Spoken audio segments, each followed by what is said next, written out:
ಮಂಗಳ ಹಾಗೆ ಸಂಪರ್ಕದಲ್ಲಿ ಮತ್ತೊಂದಷ್ಟು ಅಪ್ಡೇಟ್ಸ್ ಗಳು ಸಿಗ್ತಾ ಇದೆ. ಕೆಎಸ್ಸಿಎ ಸೆಕ್ರೆಟರಿ ಸ್ಥಾನಕ್ಕೆ ಶಂಕರ್ ರಾಜೀನಾಮೆ ಕೊಟ್ಟಿದ್ದಾರೆ ಅಂತ, ನೈತಿಕ ಹೊಣೆ ಹೊತ್ತು ರಾಜೀನಾಮೆ ಕೊಟ್ಟಿದ್ದಾರೆ ಶಂಕರ್. ಶಂಕರ್ ಜೊತೆಗೆ ಖಜಾಂಚಿ ಜೈರಾಮ್ ಕೂಡ ರಾಜೀನಾಮೆಯನ್ನ ಸಲ್ಲಿಸಿದ್ದಾರೆ. ನಿನ್ನೆ ಕೆಎಸ್ಸಿಎ ಅಧ್ಯಕ್ಷರಿಗೆ ರಾಜೀನಾಮೆ ನೀಡಿದ್ದಾರೆ ಇಬ್ರು ಕೂಡ. ಹಿಂದಿನ ಸುದ್ದಿಯಲ್ಲಿ ಹೇಳ್ತಾ ಇದ್ವಿ, ಇವರಿಗೂ ಕೂಡ ನೋಟಿಸ್ ಅನ್ನ ಕೊಡೋದಕ್ಕೆ ಸಿದ್ಧತೆಗಳಾಗ್ತಾ ಇದೆ, ಸಿಐಡಿ ಸಿದ್ಧತೆಯನ್ನ ಮಾಡ್ಕೊಳ್ತಾ ಇದೆ ಅನ್ನೋದಾಗಿ. ಈಗ ಗೊತ್ತಾಗ್ತಾ ಇದೆ ಕೆಎಸ್ಸಿಎ ಸೆಕ್ರೆಟರಿ ಸ್ಥಾನಕ್ಕೆ ಶಂಕರ್ ರಾಜೀನಾಮೆ ಕೊಟ್ಟಿದ್ದಾರೆ ಅಂತ. ಸೆಕ್ರೆಟರಿ ಜೊತೆಗೆ ಖಜಾಂಚಿ ಕೂಡ ರಾಜೀನಾಮೆ ಕೊಟ್ಟಿದ್ದಾರೆ.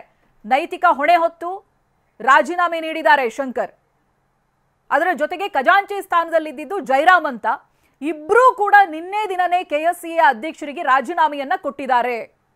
ಇಷ್ಟೆಲ್ಲ ಘಟನೆಗಳಾದ ನಂತರದಲ್ಲಿ ಬಟ್ ರಾಜೀನಾಮೆ ಕೊಟ್ಟರೂ ಕೂಡ ತನಿಖೆ ಸಂದರ್ಭ ಸ್ಪಂದಿಸಲೇಬೇಕಾಗುತ್ತೆ, ಹೋಗಲೇಬೇಕಾಗುತ್ತೆ.